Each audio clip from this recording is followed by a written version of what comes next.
Welcome to this journey into the forgotten corners of American history, where the line between documented facts and unexplained phenomena becomes dangerously thin. Before we descend into the darkness of tonight's story, I want to know, where are you watching this from, and what time is it where you are? Drop a comment below telling us your location and the hour. There's something uniquely unsettling about sharing these stories across different time zones, knowing that somewhere in the world, it's always the witching hour. Tonight, we travel back to the winter of 1911 to the remote wilderness of Idaho, a state still finding its identity just 21 years after joining the Union. Our destination is a place that no longer exists on any modern map, Driftwood Canyon, a logging camp nestled deep in the Sawtooth Range, where approximately 35 souls attempted to carve out a living from the unforgiving forest. The winter of 1911 was particularly brutal across the Pacific Northwest. Temperature records from the Idaho State Historical Society indicate that January temperatures plummeted to -23 degrees Fahrenheit in some mountain regions. Snow depths reached unprecedented levels, effectively isolating communities like Driftwood Canyon for weeks, sometimes months at a time.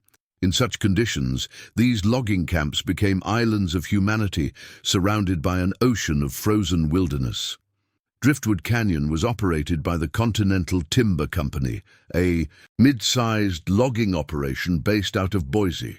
The camp supervisor was a man named Jack Sullivan, 42 years old, a veteran logger who had worked his way up from the saw to management. Jack brought with him his wife, Ann Sullivan, 38, who served as the camp's de facto nurse and teacher for the handful of children living there. Their son, Jason Sullivan, just 16 years old, worked alongside the men, learning the brutal trade that had sustained his family. The camp consisted of roughly a dozen structures: bunkhouses for the single men, small family cabins, a mess hall, a supply depot, and a makeshift infirmary. Life was hard, monotonous, and dangerous. Men lost fingers to frostbite and sores with disturbing regularity. But it was honest work, and in 1911 honest work was hard to find. Everything changed during the third week of January. According to fragments of correspondence later recovered from the camp, on the night of January 18, 1911, the entire camp was awakened by a sound that defied easy description. In a letter dated February 3rd, one of the survivors, a logger named Otto Kraus, wrote to his brother in Portland, "It was not the howl of any wolf I have ever heard, and I have heard many. This sound carried intelligence, malice. It came from something that understood we were there and wanted us to know it was watching." The howling continued for 3 consecutive nights, always beginning precisely at midnight, always lasting approximately 7 minutes, always seeming to come from multiple directions simultaneously. Some men claimed it originated from the canyon walls themselves, as if the stone was screaming. Others swore they heard words within the howls, though they could never agree on what language was being spoken. On the morning of January 22nd, 3 men failed to appear for the breakfast call. Their names were Henrik Johansson, Marcus Webb, and a young French-Canadian logger known only as Baptiste. All 3 had been working the North Slope the previous day. All 3 had returned to camp before sunset. All 3 had been seen entering their bunkhouse after dinner. By sunrise, all 3 had vanished without a trace. What happened in Driftwood Canyon over the following 6 weeks would be documented in scattered letters, a partially recovered journal, and decades of whispered rumors. But the complete truth, if such a thing exists, died with most of the people who were there. What we do know is this: by the time the spring thaw allowed outside contact with the camp, only 11 people walked out of Driftwood Canyon alive, and none of them were ever quite the same. To understand what happened at Driftwood Canyon, we must first understand the world these people inhabited. Idaho in 1911 was still a frontier state in many ways, its identity shaped by mining booms, timber exploitation, and the lingering tensions between indigenous populations and white settlers. The Sawtooth Range, where Driftwood Canyon was located, had been traditional hunting grounds for the Shoshone people for thousands of years. Treaties signed in the 1860s had gradually pushed these communities onto reservations, but the mountains remembered. Local Shoshone oral histories, documented decades later by anthropologists from the University of Idaho, speak of certain canyons as forbidden places, doorways to what they called the hunger that walks. White settlers dismissed such warnings as superstition, obstacles to progress and profit. The Continental Timber Company had established the Driftwood Canyon camp in the autumn of 1909. The location was chosen for its dense stands of ponderosa pine and Douglas fir, trees that would become railroad ties, building lumber, and fuel for the growing cities of the West. The camp was accessible by a single supply road that became impassable during heavy snow, which fell from November through March. Jack Sullivan had been appointed camp supervisor in early 1910. Records from the Continental Timber Company, preserved in the Idaho State Archives, describe him as reliable, firm, but fair with the men, experienced in mountain logging operations. He had worked camps in Oregon and Washington before accepting the Idaho position, attracted by the higher salary and the promise of eventual promotion to a regional manager position. Anne Sullivan's presence at the camp was somewhat unusual. Most logging operations discouraged or outright forbade families, viewing them as distractions and liabilities. But Jack had negotiated Anne's inclusion as part of his employment contract. The camp needed someone with medical knowledge, however basic, and Anne had worked as a nurse's assistant in Portland before her marriage. She also provided basic education for the few children at the camp, teaching reading and arithmetic in the mess hall during lunch hours. Jason Sullivan, their only child, represented a common story of the era. At 16, he was considered a man by frontier standards. He worked a full shift with the logging crews, earning 3/4 of an adult wage. In a letter to his maternal grandmother dated December 1910, now housed at the Oregon Historical Society, Jason wrote, "The work is hard, grandmother. Harder than anything I knew in the city, but there is something pure about it. The trees do not lie. The forest does not pretend. You work or you starve. You respect the mountain or it kills you." The camp population fluctuated between 30 and 40 individuals, depending on the season. The core workforce consisted of Scandinavian immigrants, primarily Norwegians and Swedes, men who had grown up with axes and saws. There were also Irish labourers, a handful of German immigrants, and the French-Canadian contingent that included the logger known as Baptiste. Life at Driftwood Canyon followed rigid patterns dictated by daylight and weather. The men rose before dawn, ate a breakfast of oatmeal, salt pork, and bitter coffee, then worked until dark. The forest was dangerous under the best circumstances. Widowmaker branches could fall without warning. Saws could kick back in an instant. Logs being transported down icy slopes could crush a man before he could scream. Between October 1909 and January 1911, the camp had experienced 3 fatal accidents. A logger named Patrick O'Reilly had been struck by a rolling log in March 1910. Another man, whose name was listed only as Gustafson in company records, had died from an infected wound in July 1910. In November 1910, a young worker named Timothy Marsh had simply vanished during a solo hunting trip. His body was never recovered. Such losses were grimly accepted as the price of the industry. A brief notation would be made in the company ledger. The man's personal effects would be collected and sent to next of kin, if any could be identified. The work would continue. But January 1911 was different. According to camp records partially reconstructed from surviving documents, the mood at Driftwood Canyon had been unusually tense even before the howling began. An early cold snap in late December had forced the crews to suspend operations for nearly a week, putting them behind quota. The supply wagon that should have arrived on January 10th had not appeared, leaving the camp running low on flour, coffee, and kerosene. Men were hungry, cold, and anxious about missed wages. There had also been an incident on January 15th, 3 days before the first howling. A logger named Sven Nordstrom had claimed to see something watching the camp from the tree line at dusk. He described it as tall, too tall to be a man, moving between the trees with an unnatural gait. When other men had gone to investigate, they found tracks in the snow. The tracks were large, roughly canine but wrong in proportion, the stride length impossibly long. Jack Sullivan had dismissed it as a bear, perhaps a grizzly confused out of hibernation by irregular weather. But Sven Nordstrom insisted it had not been a bear. In the bunkhouse that night, he told the other men it had been watching them the way a man watches cattle, assessing which animal to slaughter. Most of the loggers had laughed. A few had not. On January 17th, the evening before the howling began, Anne Sullivan wrote in her personal diary, "The forest feels different.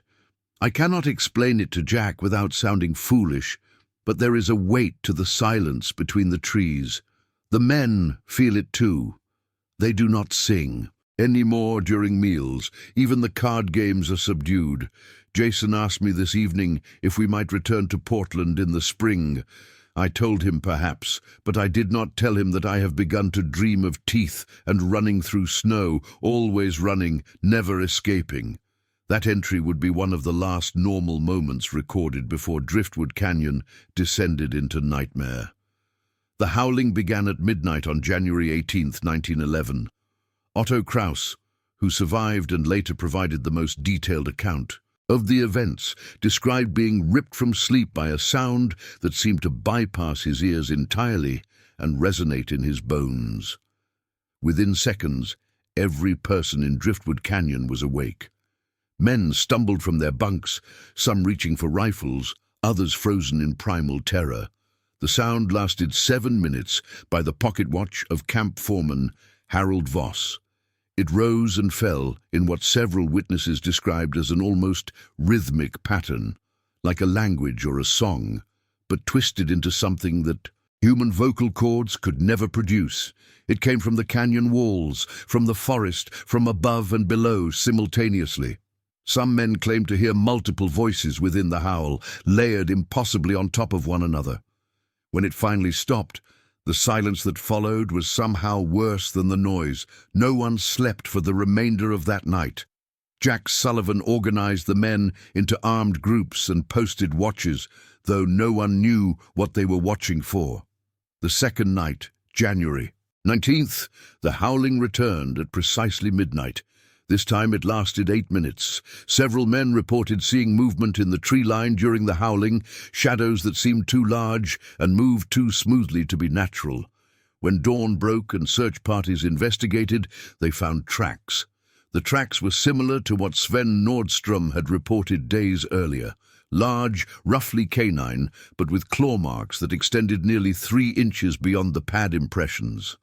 The stride length measured between 7 and 9 feet, depending on terrain. Jack Sullivan, maintaining his role as the rational authority, insisted they were dealing with a large wolf, or possibly a wolverine, its tracks distorted by melting and refreezing snow. But his voice, according to multiple accounts, lacked conviction. The third night of howling, January 20th, lasted 9 minutes. Anne Sullivan's diary entry from that day reads, "The men are coming apart. They argue over nothing. 2 nearly came to blows over a cup of coffee this morning. Jack tries to maintain order, but I see the fear in his eyes when he thinks no one is watching. Jason has not slept properly in 3 days. None of us have. The thing in the forest is playing with us. I'm certain of this now. It could attack at any moment, but instead it announces itself, lets us know it is there, lets the terror build. On January 21st, the camp attempted to establish some semblance of normalcy. Work crews went out, though productivity was minimal. Men kept looking over their shoulders, jumping at every sound. That evening, dinner was a subdued affair. The howling had not occurred the previous night, leading some to hope whatever had been making the noise had moved on. Henrik Johansson, Marcus Webb and Baptiste retired to their bunkhouse at approximately 8 p.m. At least 6 other men saw them enter. The door was barred from the inside, a standard precaution against the cold, and more recently against whatever lurked in the darkness. When the wake-up bell rang at 5:30 a.m. on January 22nd, the 3 men did not appear. This was unusual, but not unprecedented. Sometimes men overslept, especially after restless nights. Harold Voss, the foreman, went to the bunkhouse to rouse them. The door was still barred from the inside. When Voss and 2 other men forced it open, they found the bunkhouse empty. All 3 men were gone. Their beds appeared slept in. Their coats still hung on pegs by the door. Their boots remained lined up beneath their bunks. But the men themselves had vanished. A thorough search of the bunkhouse revealed something that, in many ways, was worse than finding bodies. On the wall above Baptiste's bunk, written in what appeared to be soot or charcoal, were 3 words, in a language none of the loggers recognized. Decades later, a linguist examining photographs of the symbols would identify them as an archaic dialect of Shoshone, roughly translating to "the hunger comes."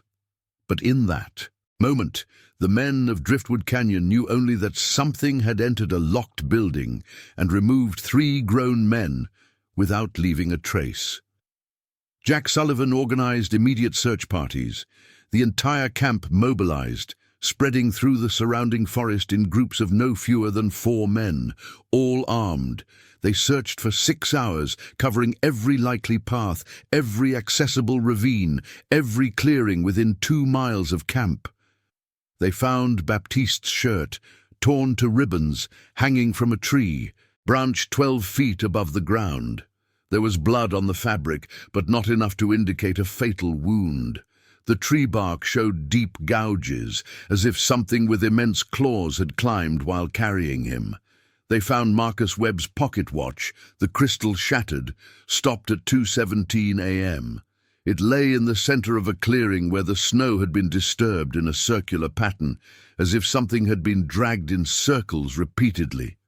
There were tracks, the same impossible tracks they had seen before, but also drag marks that terminated abruptly, as if whatever was being dragged had simply been lifted into the air.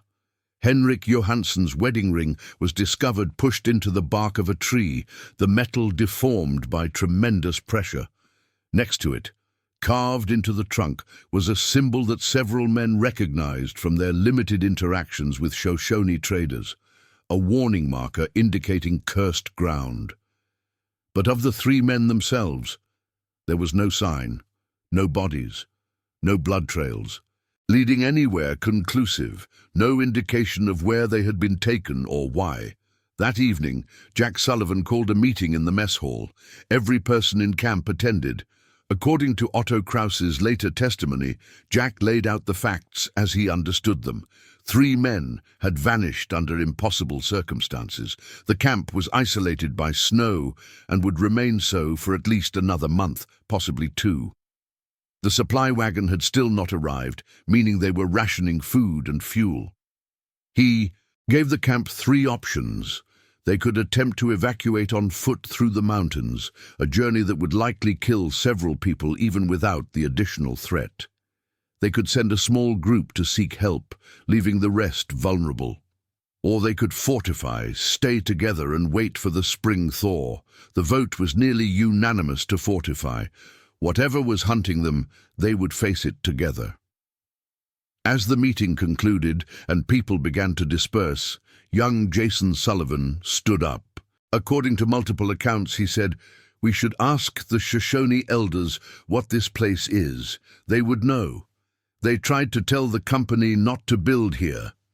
Jack Sullivan, his father, replied that the nearest Shoshone settlement was 40 miles away through impassable snow, and besides, they did not traffic in Indian superstitions.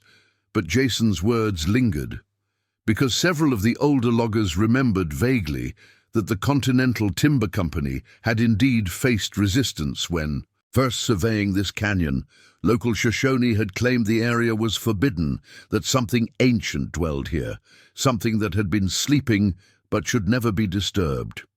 The company, like Jack Sullivan, had dismissed such concerns as obstacles to profit. Now, men were vanishing, and the howling in the darkness promised that more would follow. Tell us in the comments what you think is happening so far. Is this a natural predator? Something the men simply do not understand? Or has the camp awakened something that should have remained undisturbed? What would you do in their situation? The morning after the emergency meeting, Driftwood Canyon transformed from a logging camp into a fortress. Under Jack Sullivan's direction, the men began reinforcing every structure. Windows were boarded with spare lumber. Doors were reinforced with internal crossbeams. A central alarm system was established using the camp's iron triangle, which could be heard from any point in the compound. Most critically, Jack ordered that no one was to be alone at any time. The buddy system was enforced absolutely. Even trips to the latrine required a partner, both armed. The single men were consolidated into 2 bunkhouses instead of 4, concentrating the population where they could defend each other. Watches were established in 4-hour shifts, with at least 6 armed men on patrol at all times. For 3 days, these measures seemed to work. There were no disappearances. The howling did not return. A cautious optimism began to spread through the camp. Perhaps whatever had taken the 3 men had moved on. Perhaps the fortifications had deterred it. Perhaps the worst was over. Anne Sullivan knew better. In her diary entry from January 25th, she wrote, "The silence is tactical. I feel it in my bones. The thing is watching, learning our patterns, waiting for us to grow complacent. Jack sees it too, though he will not admit it aloud. He must maintain the appearance of control. But at night, he lies awake, his hand on the rifle beside our bed, listening to every sound beyond our walls." She was proven correct on the night of January 26th. The attack, when it came, was precise and surgical. At approximately 1:45 a.m., the men on patrol heard screaming from one of the family cabins on the eastern edge of camp. By the time they reached it, the door had been torn completely off its hinges, not broken inward or pried open, but ripped away with such force that the metal hinges had been pulled straight out of the wooden frame. Inside, they found the Kowalski family. Marta Kowalski, 31, was found unconscious but alive, her mind apparently shattered by whatever she had witnessed. She would not speak for 3 days, and when she finally did, she could only repeat the phrase "too many teeth" over and over until she lapsed back into catatonic silence. Her husband, Joseph Kowalski, was gone. So were their 2 daughters, ages 9 and 11, Anna and Helena.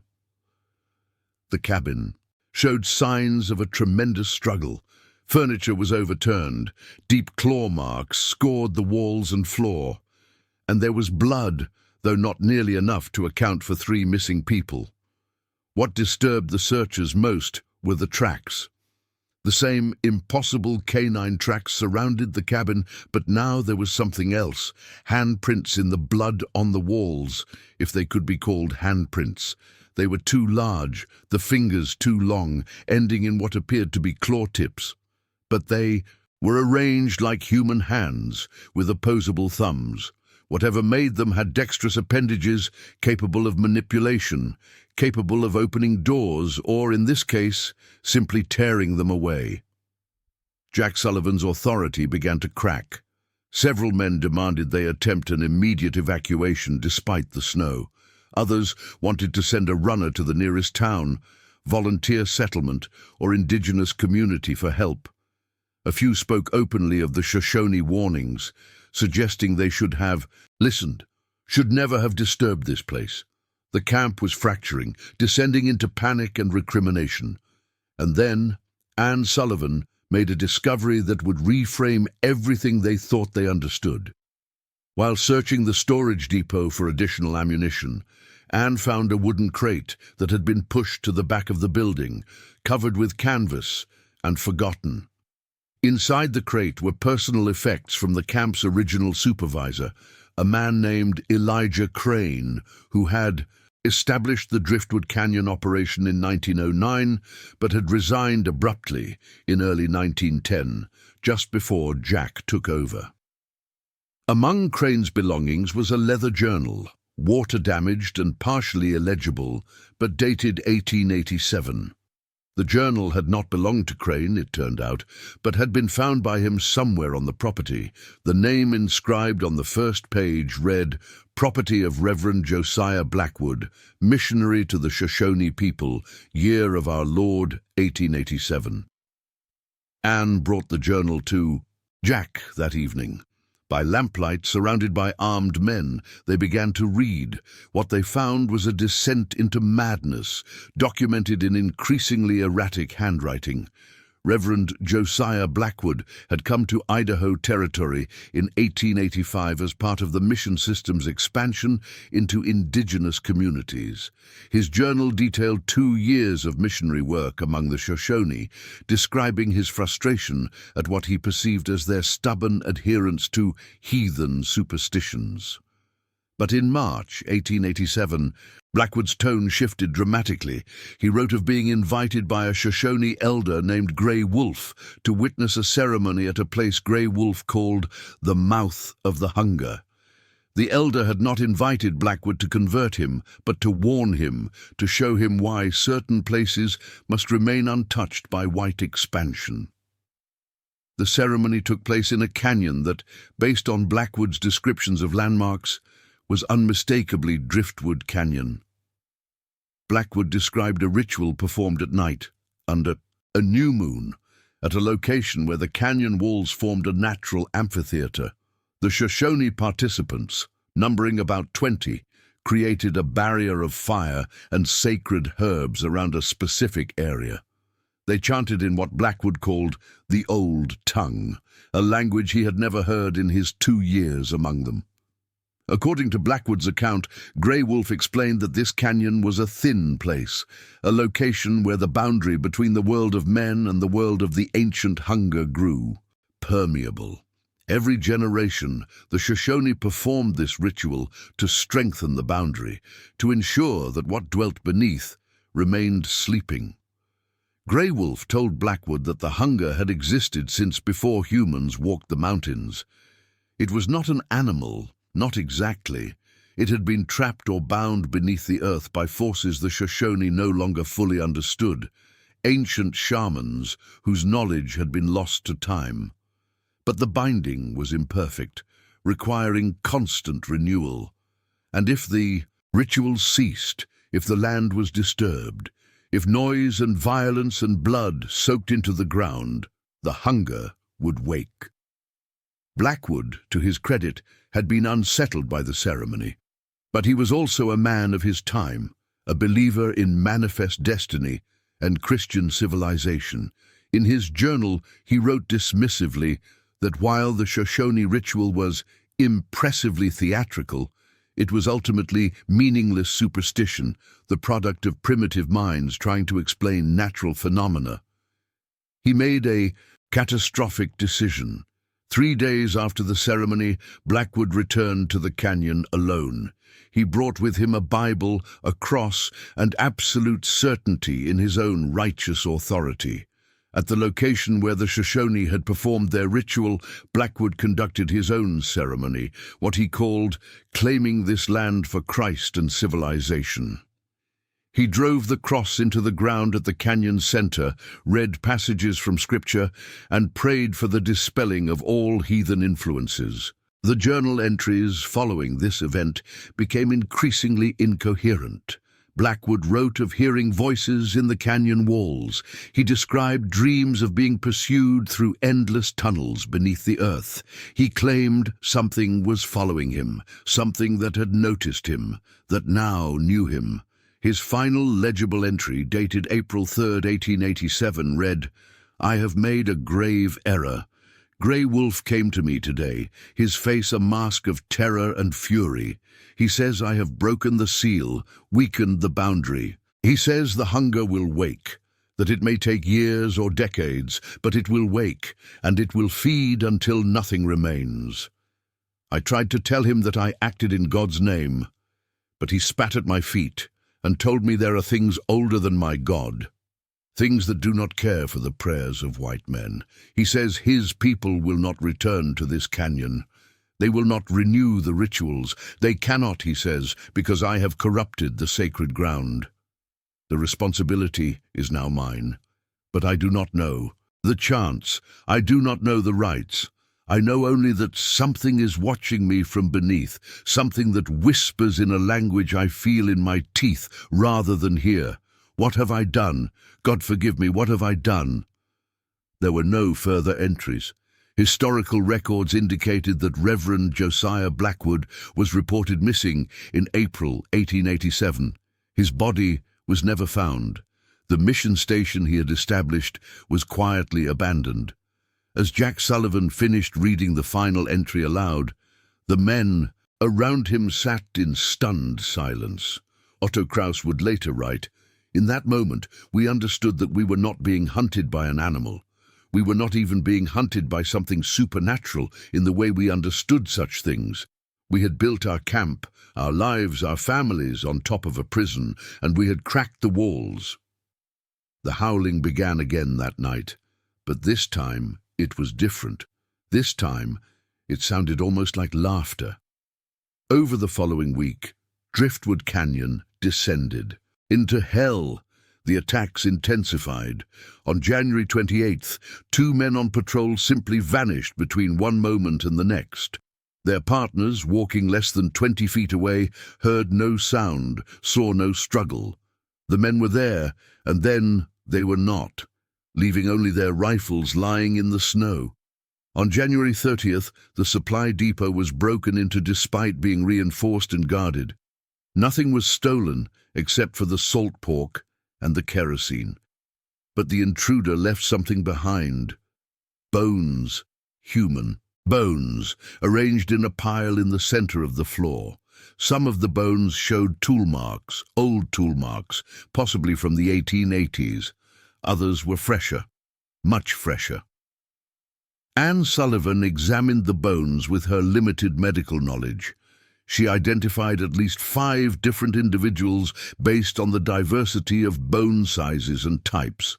3 appeared to be adult males. 1 was a child. The 5th set of bones showed unusual characteristics.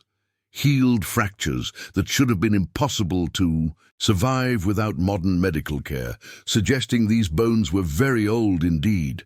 The psychological toll was devastating. Men who had survived years of dangerous logging work, who had faced bears and mountain lions without flinching, were reduced to shaking wrecks.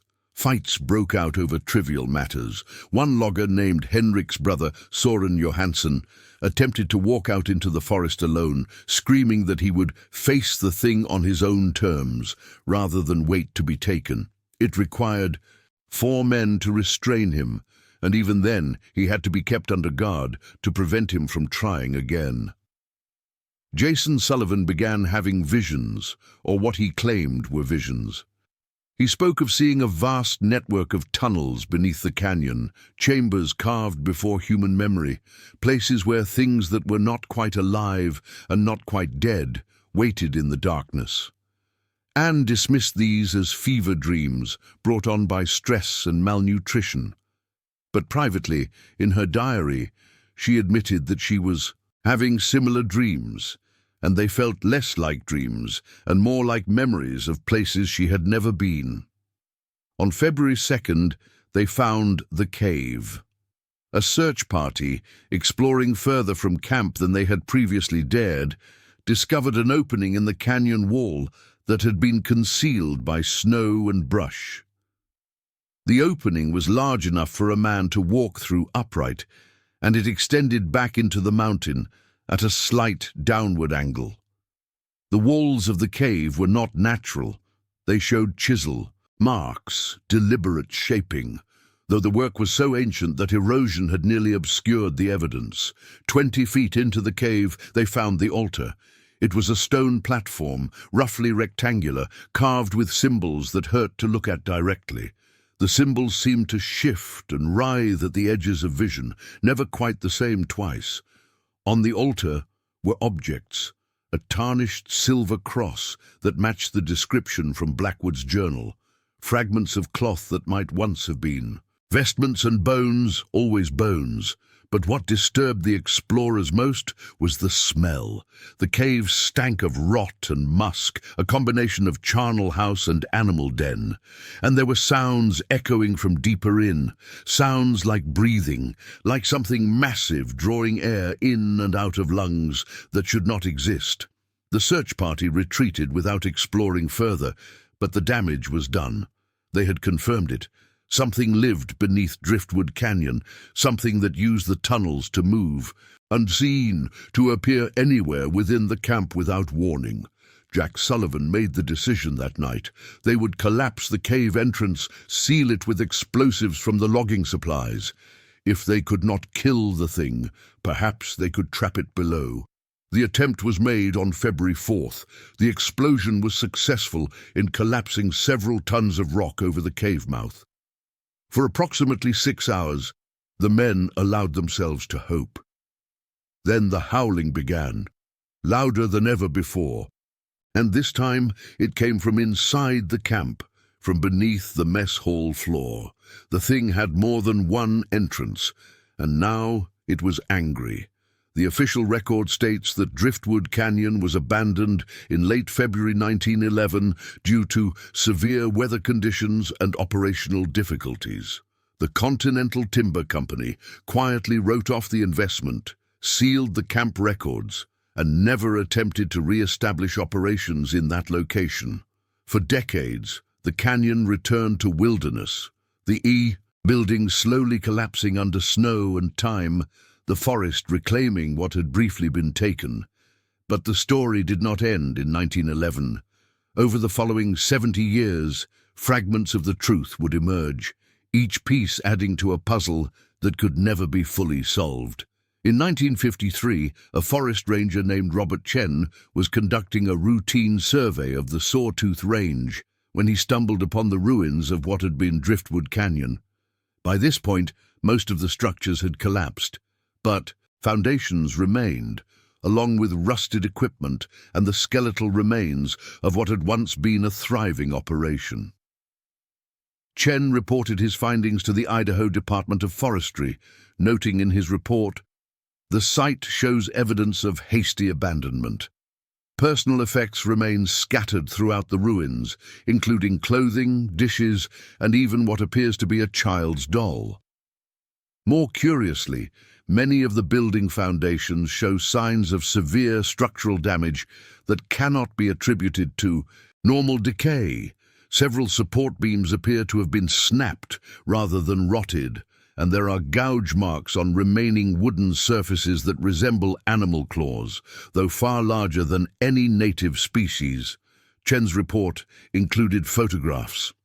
Among these images, archived at the University of Idaho, is one that has puzzled researchers for decades. The photograph shows the interior of a collapsed cabin. On one wall, still partially visible despite decades of exposure, are symbols carved deep into the wood. These symbols match those described in Reverend Blackwood's journal and the carvings found on the altar in the cave. No one has been able to definitively translate them, though several linguistic anthropologists have suggested they represent a Proto-Shoshone dialect mixed with something older, something that predates known Native American languages in the region. In 1967, a graduate student named Margaret Torres was conducting research for her thesis on early 20th century logging operations in Idaho. While reviewing archived correspondence at the Idaho State Historical Society, she discovered letters between Continental Timber Company executives discussing Driftwood Canyon. One letter, dated March 1911, caught her attention. The letter from company president Lawrence Hartwell to the board of directors stated, "Regarding the Driftwood operation, I have made the decision to permanently cease all activity in that location. The survivors who reached Boise in late February have been compensated for their silence, and I believe this matter can be quietly forgotten. The alternative, publicly acknowledging that we lost over 20 workers under circumstances that cannot be rationally explained, would destroy investor confidence and open the company to liability we cannot afford. Let the forest have that cursed place." Torres attempted to locate the survivors or their descendants. She found only 3. A woman named Sarah Voss, granddaughter of foreman Harold Voss. A man in his 70s named Otto Kraus Jr., son of the logger Otto Kraus, and a nursing home resident named Marta Kowalski, the woman who had survived the night her family was taken. Sarah Voss refused to discuss her grandfather's experiences, stating only that he had taken his own life in 1923 and that his suicide note had mentioned the howling that never stopped in his head. Otto Kraus Jr. was more forthcoming. He provided Torres with copies of letters his father had written before his death in 1956. These letters, now housed at the Oregon Historical Society, contain detailed descriptions of the Driftwood Canyon events. Kraus Jr. also shared that his father had suffered from severe night terrors for the rest of his life, often waking the household with screams about the thing with too many teeth. The most disturbing testimony came from Marta Kowalski. By 1967, she was 87 years old and in the advanced stages of dementia. But Torres, with permission from the care facility, was allowed to interview her. The transcript of that interview makes for difficult reading. Marta's lucid moments were few, but when asked about Driftwood Canyon, something seemed to sharpen in her eyes. She described the night her family was taken in fragments, her narrative jumping through time. She spoke of her husband Joseph trying to bar the door while something outside scratched and howled. She described her daughters screaming as the door was torn away. She remembered looking up into a face that was like a wolf, but also like a man, but also like something else entirely. Something that wore skin like clothes, something that smiled with too many teeth. Then Marta said something that Torres did not understand at the time.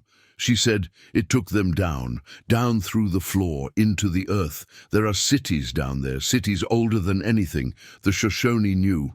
They tried to tell us, but we thought we were so much smarter than savages. We thought we could take whatever we wanted from the earth. We didn't understand that some places you're not taking from the earth, you're taking from things that live in the earth, and they always take back what's theirs." After this statement, Marta lapsed back into incoherence and died 3 days later. Torres's thesis, The Driftwood Canyon Incident, Corporate Cover-Up or Collective Hysteria, was quietly buried by her academic advisors who felt it strayed too far into sensationalism. Torres herself never pursued the topic professionally again, though she admitted in a 1999 interview that researching Driftwood Canyon had given her nightmares that persisted for years.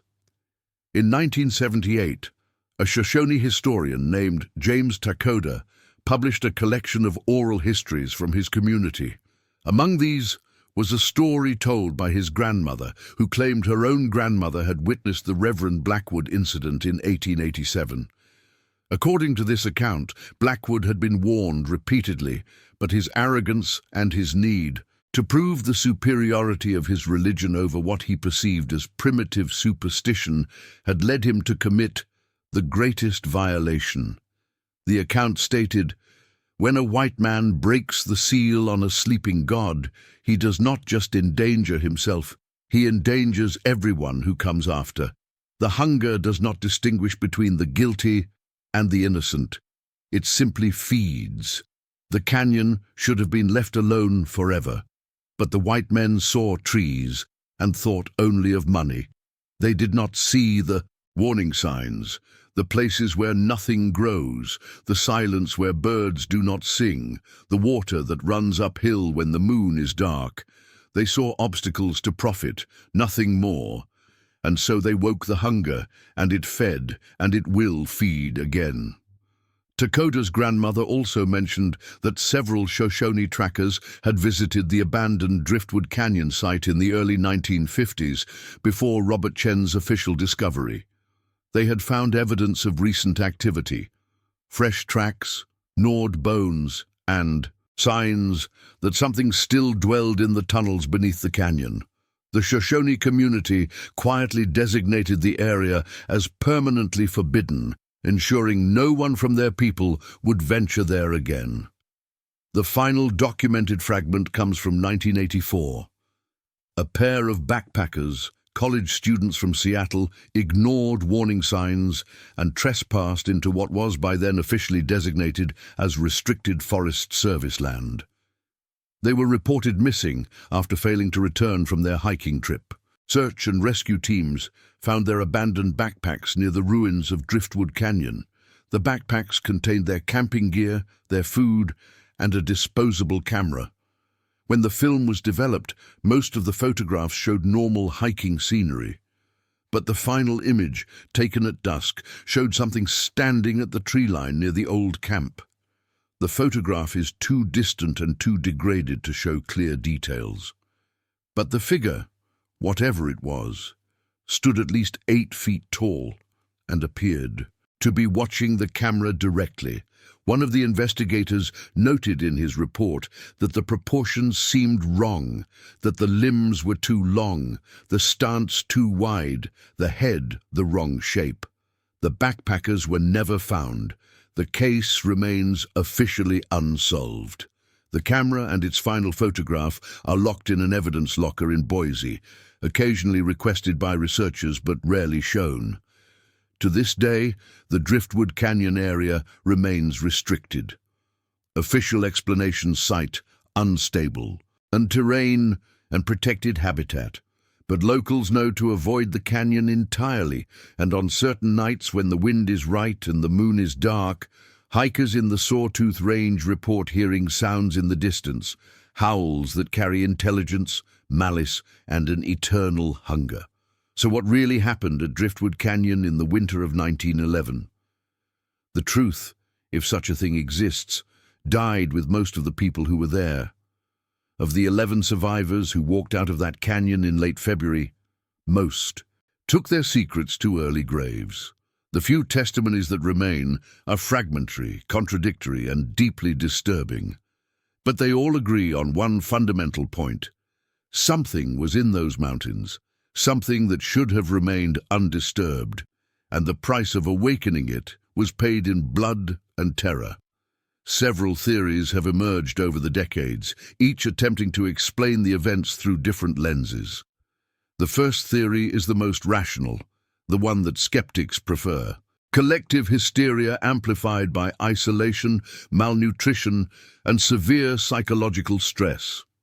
In this interpretation, the howling was simply wolves or other wildlife, their sounds distorted by canyon acoustics and exhausted minds. The disappearances were tragic accidents, bodies lost in the forest or buried by avalanches, never to be recovered. The tracks were misidentified or exaggerated. The symbols and carvings were coincidental or planted later.